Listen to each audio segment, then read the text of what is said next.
අදත් ඔබ සියලු දෙනාම බොහොම ආදරයෙන් පිළිගන්නවා. ඉතින් සුපුරුදු පරිදි අදත් මා මේ සූදානම් වන්නේ දවසේ කතාව කීමටයි. ස්විට්සර්ලන්තයේ ඉඳලා වනාන්තරයක් මැද ඉඳලා ඉතින් මේ අවට පරිසරයේ සුන්දරත්වයේ විඳ දරා ගනිමින් තමයි වෙනදා වගේම මේ කතාව මා ඔබට ප්‍රකාශ කිරීමට යන්නේ. ඉතින් මම අද මගේ කතාව දවසේ කතාව වශයෙන් තෝරා ගත්තේ හිටපු ජනාධිපති මහින්ද රාජපක්ෂගේ බිරිඳ වන ශිරන්තී රාජපක්ෂ පිළිබඳව. මොකද ඇය පිළිබඳව මේ දිනවල සමාජයේ තුලත් පාර්ලිමේන්තුව තුලත් විශාල කතාබහක් ඇති වී තිබෙනවා.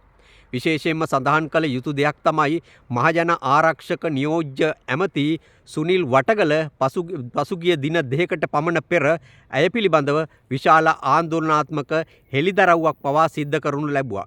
ඒ තමයි ඇය විසින් පවත්වාගෙන ගොස් ඇති සිරිලිය නැමැති හොර ගිණුමක් පිළිබඳව. ඉතින් රුපියල් කෝටි ගානක මුදලක් ඒ ගිණුමට බැර වෙලා තිබෙනවා. ඉතින් කිසිදු රස්සාවක් නොකර දේශපාලන බලයෙන් ජීවත් වන ඇයට මෙතරම් මුදලක් ලැබුණේ කෙසේද? මෙන්න මේට අදාළ බොහෝ කරුණු කාරණා තමයි ඒ සුනිල් වටගල ඇතුළු ඒ පාර්ලිමේන්තුවේ ඒ හෙළිදරව් හරහා අපි කාටත් දැන ගැනීමට හැකියාව ලැබුණේ. නමුත් මෙන්න මේ ශිරන්තී රාජපක්ෂ කියන්නේ මෙන්න මේ එක වංචාවක් සම්බන්ධයෙන් පමණක් චෝදනා ලැබ සිටින තැනැත්තියක් නෙමෙයි. ඇයට විවිධ ගානේ චෝදනා තිබෙන මූල්‍ය අපරාධ වගේම අපරාධමය මිනිමැරුම් අපරාධමය චෝදනා පවා ඇයට විශාල වශයෙන් තිබෙනවා. ඒ නිසා ඒ කරුණු කාරණා කෙසේ වෙතත් මං අද ඔබට තවත් වෙනස් වූ ආකාරයේ මෑගේ ජාවාරම් හොර වංචනික කටයුත්තක් පිළිබඳව තමයි කරුණු කාරණා අනාවරණය කිරීමට මේ සූදානම් වන්නේ. මොකද විශේෂයෙන්ම මෙහිදී සඳහන් කළ යුතුයි මේ මහින්ද රාජපක්ෂ පවුල කියන්නේ අර පිලිපීනයේ හිටපු ඒකාධිපති පාලකයෙකු වන ෆර්ඩිනන්ඩ් මාකෝස්ගේ පවුල හා සමාන පවුලක්. ඉතින් ඒ වගේ පවුලක්. මොකද අපි දන්නවා ෆර්ඩිනන්ඩ් මාකෝස්ගේ බිරිඳ ඉමෙල්ඩා මාකෝස්. ඉමෙල්ඩා මාකෝස් කියන්නෙත් ඉතාමත් දූෂිත තැනැත්තියක්. තමන්ගේ සැමියාගේ දේශපාලන බලය උපයෝගී කරගෙන ඉතාමත් දූෂිත ක්‍රියා සිද්ධ කර තැනැත්තියක් ලෙස තමයි අපගේ සැලකීම බවට පත්වෙන්නේ. ඉතින් ඒ වගේම තමයි මේ කියන මහින්ද රාජපක්ෂගේ බිරිඳ ශිරන්තී රාජපක්ෂත් ඉමෙල්ඩා මාකෝස්ට නොදෙවෙනි තැනැත්තියක්. මේ ඉමෙල්ඩා මාකෝස් අපි දන්නවා මේ මාකෝස් පවුලේ මේ පාලන බලය පිලිපීනින් ගිලිහි ගියේ 1996 දී පමණ. ඉතින් ඒ බලයෙන් පහ වී ගියාට පසු අපිට දැනගන්නට ලැබුණා මේ මාකෝස් පවුල ඒ පිලිපීන මහ බැංකුවෙන් පමණක් ඇමරිකන් ඩොලර් බිලියන 10ක මුදලක් වංචා කරලා තිබෙනවා කියලා. ඉතින් ඒක සුළුපටු මුදලක් නෙමෙයි. රාජ්‍ය බැංකුවකින් රජයේ මහ බැංකුවෙන් තමයි ඒ මුදල වංචා කරලා තියෙන්නේ. ඒ විතරක් නෙමෙයි මේ ඉමෙල්ඩා මාකෝස් කියන්නේ ලෝකයේත් එක්ක සංසන්දනාත්මක බලනකොට ජනාධිපති බිරින්දාවරුත් එක්ක සංසන්දනාත්මක බලන විට ඉතාමත් සුපෝභෝගී ජීවිතයක් ගත කරලා තිබෙනවා. ඒ ජනතාවගේ මුදල් වලින් තමයි ඒ සියල්ල සිද්ධ කරලා තිබෙන්නේ මෙවැනි වංචනික වැඩ හරහා තමයි. ඉතින් අපි දන්නෝ ඇයට තමයි ලෝකයේ වැඩිම සාරි තිබුණේ. සපත්තු තුනේ, මුදු තුනේ, මාල තුනේ. 1000 ගණන් 2000 ගණන් තිබුණ තැනැත්තියක්. ඉතින් ඒ එක જાතියකින්. ඉතින් ඒකෙන්ම තේරෙනවා මොන තරම් දූෂිත විදියට ඇය තමන්ගේ දේශපාලන බලය භාවිතා කරලා තිබෙනවාද කියන එක. අන්න ඒ වගේම තමයි මේ කියන ශිරන්තී රාජපක්ෂ කියන්නේ. ඇයත් තමන්ගේ සැමියාගේ බලය සියතටගෙන දූෂිත වැඩ කරපු තැනැත්තියක් ලෙස තමයි අපගේ විවේචනයට භාජනය වන්නේ. ඉතින් මම මෙහිදී අනාවරණය කරන්නේ ඇයගේ මේ තවත් ඉතාමත් කුප්පකට ගනුදෙනුවක් පිළිබඳව.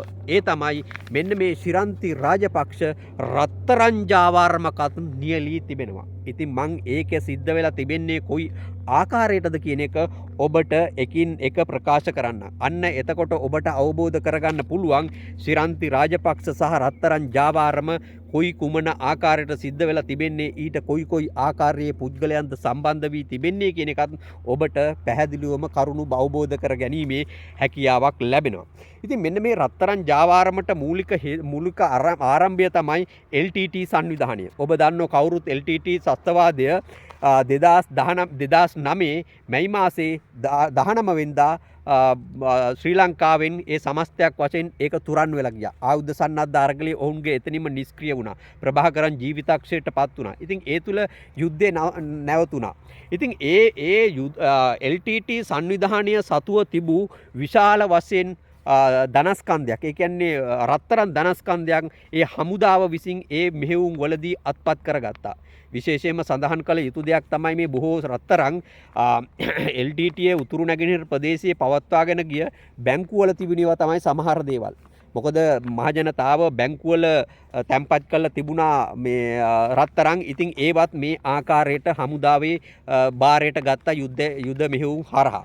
ඉතින් මෙන්න මෙහි ටොන් ගාණක් මේ විදියට මේ මෙහෙයුම් හරහා සොයා ගැනීමට හැකියාව ලැබුණා. දැන් මේ විදියට මෙහෙයුම් වලින් සොයා ගන්නා ලද ඒ රත්තරන් එක එක්කිනාගේ පුද්ගලික පරිහරණයට ගැනීමේ හැකියාවක් නැහැ. ඒ සියල්ලම රජය සතු කරගන්න ඕනේ. මහ බැංකුවේ බාරේ ඒවා සියල්ල තිබන්න ඕනේ. නමුත් මේ රාජපක්ෂ පවුල ඔය කියන වකවානුව වන විට තමන්ගේ බලය අයුතු ලෙස පාවිච්චි කරමින් තමයි මේ රත්තරන් තමන්ගේ සිය බාරයට ලබා ගැනීමට කටයුතු කරලා තිබෙන්නේ. සාමාන්‍යයෙන් අපිට ඒ දවස්වල දැනගන්නට ලැබුණු දෙයක් තමයි මේ LTT සංවිධානය සතුව තිබූ රත්තරන් ටොන් 300ක් පමණ හමු වූ බවක් පමණයි දැනගන්නට ලැබුණේ. නමුත් ඒ නිල වශයෙන් ඒ වගේ ප්‍රකාශයක් සිද්ධ වුණත් හැබැයි මේ රත්තරන් හමු වූ ප්‍රමාණය මීට වඩා වැඩි කියන එක තමයි ඒ භූමියේ ඒ කාලවල මෙහෙයුම් වල යෙදුණු ඇතැම් හමුදා නිලධාරීන් ප්‍රකාශ කරන්නේ. ඉතින් මෙන්න මේ ආකාරයට ලබා ගන්නා ලද රත්තරන් ඒ හමුදා බාරයට ලබා ගන්නා ලද රත්තරන් ටොන් 170ක් පමණ මේ ශිරන්ති රාජපක්ෂ ඇතුළු ඒ රාජපක්ෂ කල්ලිය අත්පත් කරගෙන ඇති බවක් දැනගන්නට තිබෙනවා. ඉතින් ඒ අත්පත් කරගන්නට ඇති දින. ඉතින් ඒ අපි දැක්ක පහුගිය දිනවල මේ මාලිමා ආණ්ඩුව බලයට පත් වුණාට පසු අපි පහුගිය දවස්වල දැක්කා යුද හමුදා රහස් තොරතුරු අංශය සතුව තිබුණු රත්තරන් තොගයකුත් ආපසු මහ බැංකුවට බාර දෙනවා. දැන් ඒකත් එක්තරකින් බරපතල ප්‍රශ්නයක්. මොකද 2009 තමයි යුද්ධය අවසන් වුණේ. මේ 2025 ආණ්ඩු කීපයක් ගිහිලා තිබෙනවා. හැබැයි ඒ රත්තරන් තොගේ එළියට ආවේ මේ මාලිමා ආණ්ඩුව බලයට පත් වුණාට පස්සේ. ඒ තාක්කල් යුද හමුදා බුද්ධ්‍යංශ තුළ ඒ රත්තරන් තොගය සංගවාගෙන ඉඳලා තිබෙනවා. එහෙම තියාගැනීමේ හැකියාවක් නැහැ. ඒකම නීති විරෝධී වැඩක්. ඒකෙන්ම පැහැදිලිව පෙන්눔 කරනවා මේගොල්ලෝ මේ LTT එකෙන් ලැබුණු රත්තරන් කොයි ආකාරයටද පරිහරණය කරලා තිබෙන්නේ කියන එක. නිවැරදි ආකාරයට නම් මෙතෙක්කල් ඒ රත්තරන් යුද හමුදා බුද්ධ්‍යංශ බාරයේ තබා ගැනීමේ සිද්ධිය පිළිබඳ පූර්ණ රහස් පොලිස් පරීක්ෂණයක් පැවැත්විය යුතුයි.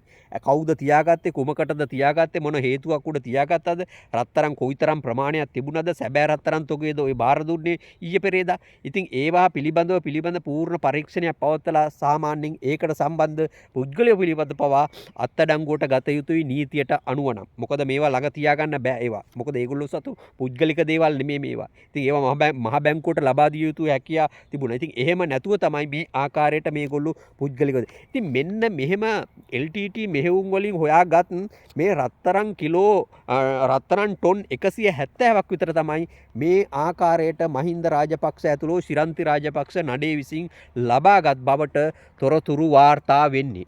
ඉතින් මෙන්න මේ රත්තරන් මේ ශිරන්ති රාජපක්ෂ විසින් ලබාගත් මෙන්න මේ රත්තරන් වලට සිදු වුණේ කුමක්ද?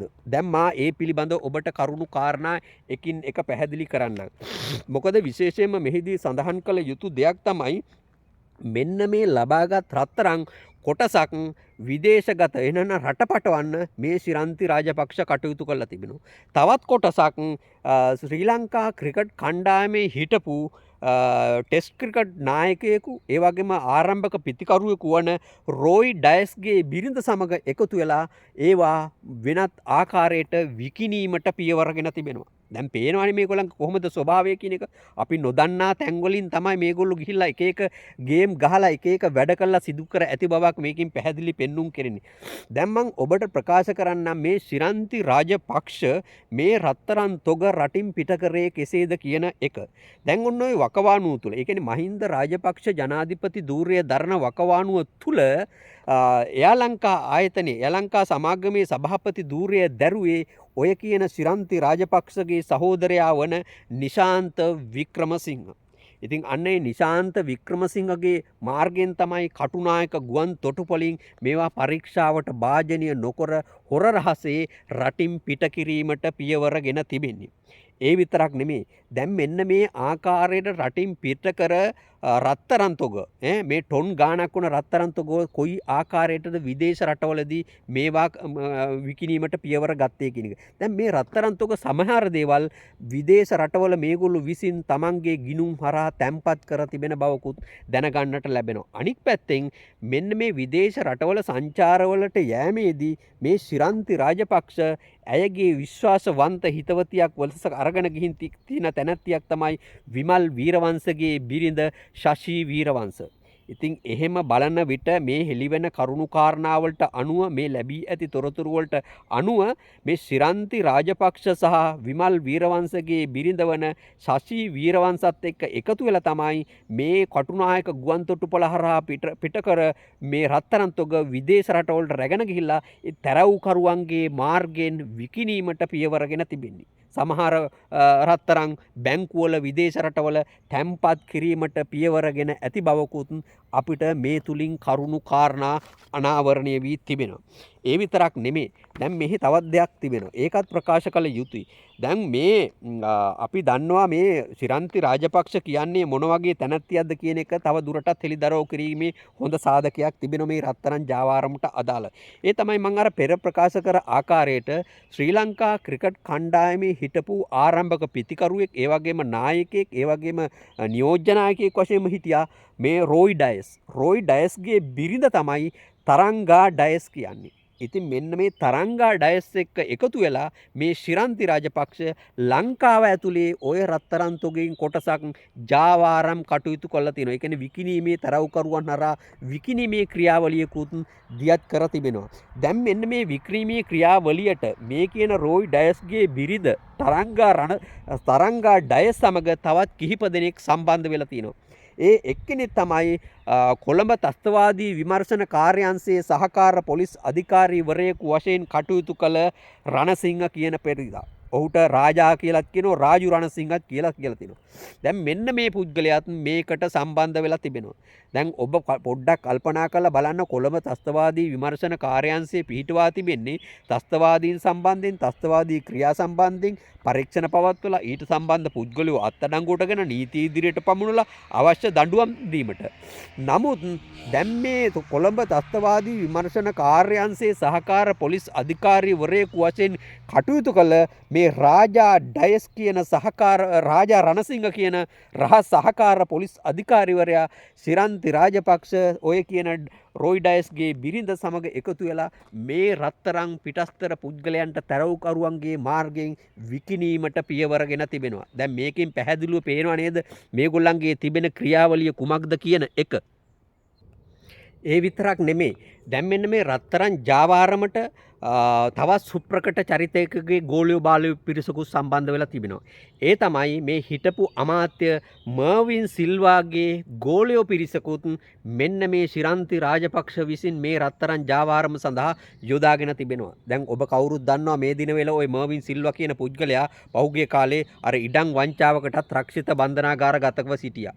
ඉතින් ඒ වගේ තැන. ඉතින් ඔහුත් ඊටමත් මේ කූට වැඩ කර ජාවාරම් කර මේ වගේ එක ජල්තර වැඩ කර පුද්ගලයෙක් ලෙස තමයි සමාජ පිළිගැනීමට ලක් වී තිබෙන්නේ. ඉතින් මේ ජල්තර කාර්යෝ සේරම එකතු කරලා තමයි මේ රත්තරන් ජාවාරමත් මේ ආකාරයට මෙහෙवला තියෙන්නේ. ශිරන්ති රාජපක්ෂ, රෝයි ඩයස්ගේ බිරිඳ, ඒ සහකාර පොලිස් අධිකාරිවරයා, මර්වින් සිල්වාගේ ගෝලයෝ මෙන්න මේ ආකාරයේ මේ අය සිද්ධ කරන ලද මෙන්න මේ රත්තරන් ජාවාරම පිළිබඳව යම් කිසි තොරතුරක් එවකට හිටපු නියෝජ්‍ය පොලිස්පති වාස් ගුණවර්ධනට ලැබී තිබෙනවා.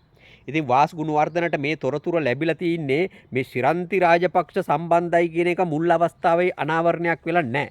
මේ යම්කිසි පිරිසක් රත්තරන් ජාවාරමේ යෙදෙනවා කියන එක තොරතුර තමයි ලැබිලා තියෙන්නේ. කොහොම හරි ඒ අනුව මේ කියන වාස් ගුණවර්ධන මේ සිද්ධිය පිළිබඳව යම්කිසි පරීක්ෂණයක් ආරම්භ කළා තිබෙනවා. ඔබ දන්නවා මේ වාස් ගුණවර්ධන කියන චරිතය කවුද කියන එක ඔබ කවුරුත් දන්නවා. මේ වන විට ඔහු මේ එල්ලුම් ගහට විවලා එහෙම නැත්නම් මරණ දඬුවමට නියමිලා බන්ධනාගාරයේ තමයි ඉන්නේ. ඔහුත් මිනිමැරුමකට සම්බන්ධ වීම හේතු කොටගෙන තමයි ඒ දේ ඒ ආකාරයට සිද්ධ වුනේ.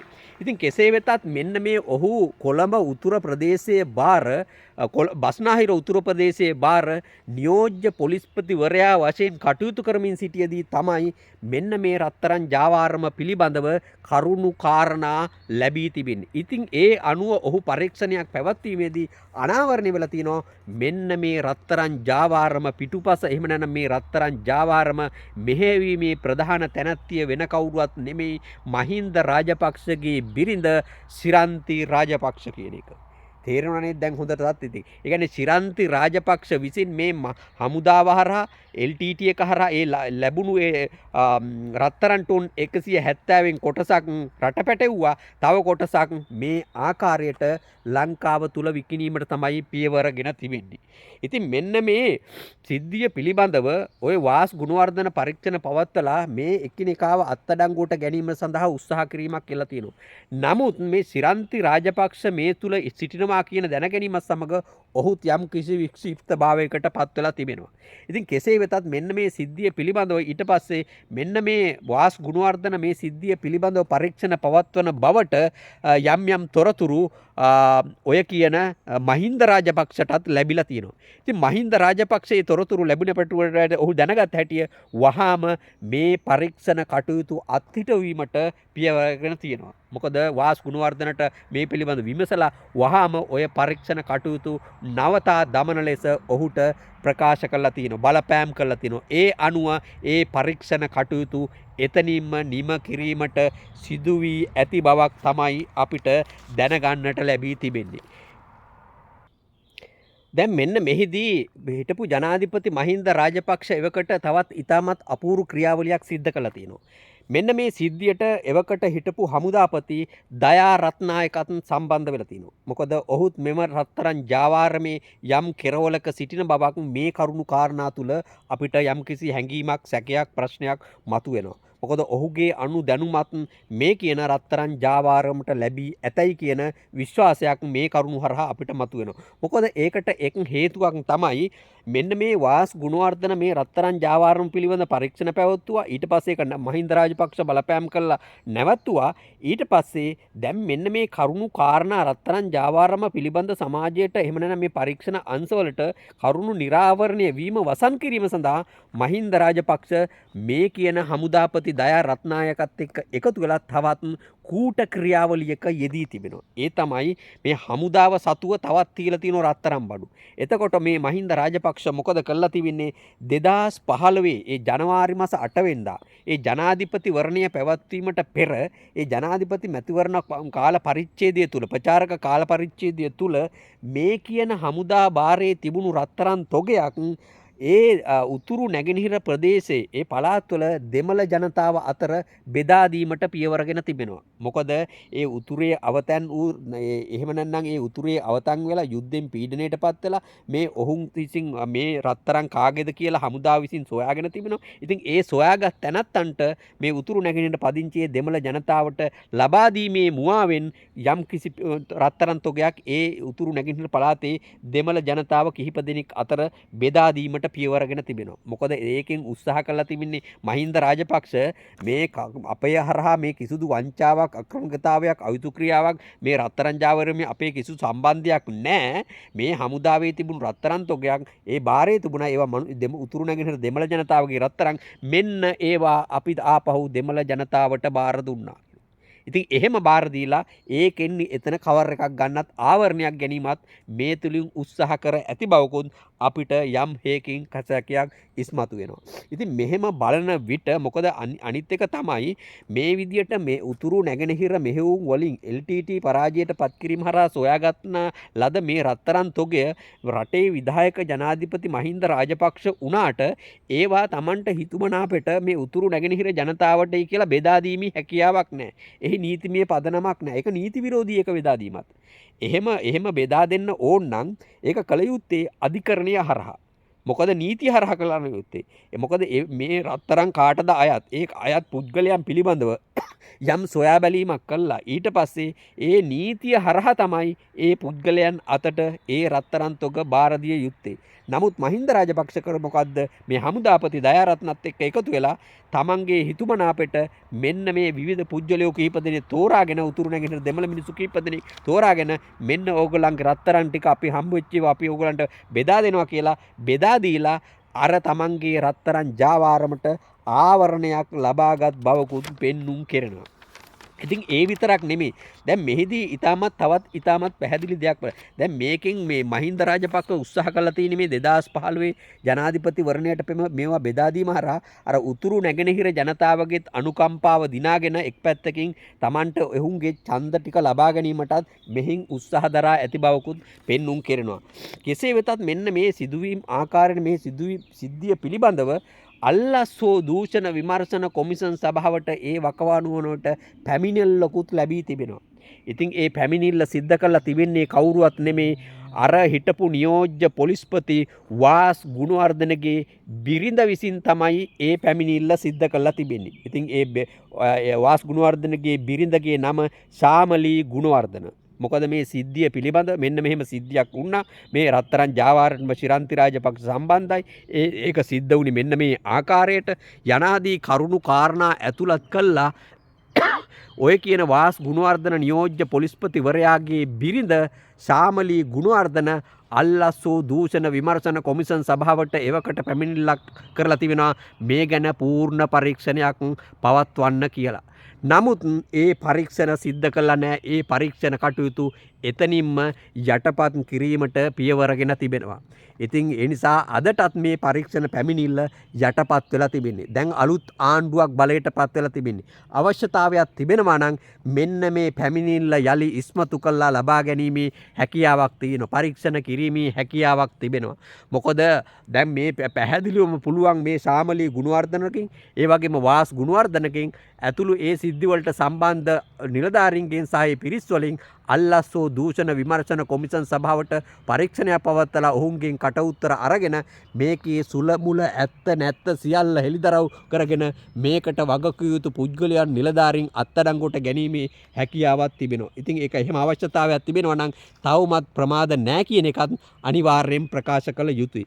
දැන් ඔබට තේරෙනවා ඇති මේ මහින්ද රාජපක්ෂ ඒ වගේම ශිරන්ති රාජපක්ෂ ඒ වගේම හිටපු හමුදාපති දයා රත්නායක ඒ වගේම විම්බල් වීරවංශගේ බිරිඳ සසී වීරවංශ ඒ වගේම රොයි ඩයස් හිටපු ටෙස්ට් ක්‍රිකට් ක්‍රීඩක රොයි ඩයස්ගේ බිරිඳ තරංගා ඩයස් ඒ වගේම කොළඹ ත්‍රස්තවාදී විමර්ශන කාර්යාංශයේ සහකාර පොලිස් අධිකාරිවරයෙකු වශයෙන් කටයුතු කළ රාජා රණසිංහ ඒ වගේම මර්වින් සිල්වාගේ ගෝලියෝ කීප දෙනෙක් මෙන්න මේගොල්ලෝ එකතු වෙලා තමයි මේ LTT එකේ තිබුණු මේ රත්තරන් ජාවාරම මේ විදියට මෙහෙवला තියෙන ඒ රත්තරන් ටික අරගෙන දැන් ඉතින් තියෙනවා. දැන් ඉතින් මහින්ද රාජපක්ෂ අර යුද්ධෙට මුවා වෙලා ඒ යුද්ධෙන් ගසාගෙන කෑමට කටයුතු කරා. ඊට පස්සේ සාමයට මුවා වෙලා ගසා කෑම් කරා. ඒ විතරක් නෙමේ ඊට පස්සේ යුද්ධයයි සාමයයි දෙකම එතනදිත් කරේ මොකද්ද? එතනත් මේ රාජපක්ෂ පවුල මේ වගේ දූෂිත ගනුදෙනු කිරීමට තමයි නිරතුරුව පියවර ගත්තේ. ඒක තමයි අපිට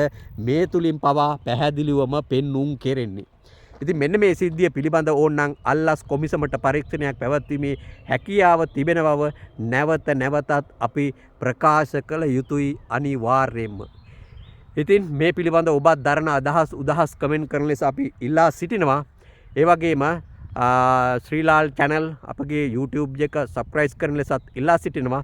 ඒ වගේම තවත් සුවිශේෂී වූ දැනුම් දීමක් ඔබට කිරීමට කැමැතියි. ඒ තමයි අපගේ තවත් අලුත් YouTube channel එකක් පටන් ගත්තා. ඒකේ නම ඩිඩි බබා TV. ඩිඩි බබා TV. ඉතින් ඒකෙදි අපගේ විශේෂයෙන්ම අපගේ පෙන්වන්නේ එහෙම නැත්නම් ඔබට බලා ගන්න පුළුවන් ඒක ගිහිල්ලා මේ පරිසරයේ සුන්දරත්වය තමයි ඒකේ තිබෙන්නේ. ඒ කියන්නේ දැනුම, අවබෝධය, පරිසරයේ සුන්දරත්වය, විවිධ දේවල් පිළිබඳ ස්විට්සර්ලන්තයේ පිළිබඳව, ඒ ගම්මානවල තිබෙන දේවල් පිළිබඳව, වගාබිම් පිළිබඳව, විවිධ වූ දේවල් පිළිබඳව පමණයි අපි ඒකේ කතා කරන්නේ. ඉතින් දැනුම, අවබෝධය ලබා ගැනීමට සඳහා ඔබත් ඩිඩි බබා TV channel එක බලන ලෙස ඉතාමත් කාරුණිකව ඉල්ලා සිටිනවා. ඒ වගේම ඩිඩි බබා TV channel එක subscribe කරන ලෙසත් සියලු දෙනාගෙන්ම ඉල්ලා සිටිනවා. ඉතින් සියලු දෙනාටම ජය වේවා. ඉතින් හෙටත් මේ වගේම තවත් වැඩසටහනකින් අපි හමු වෙමු.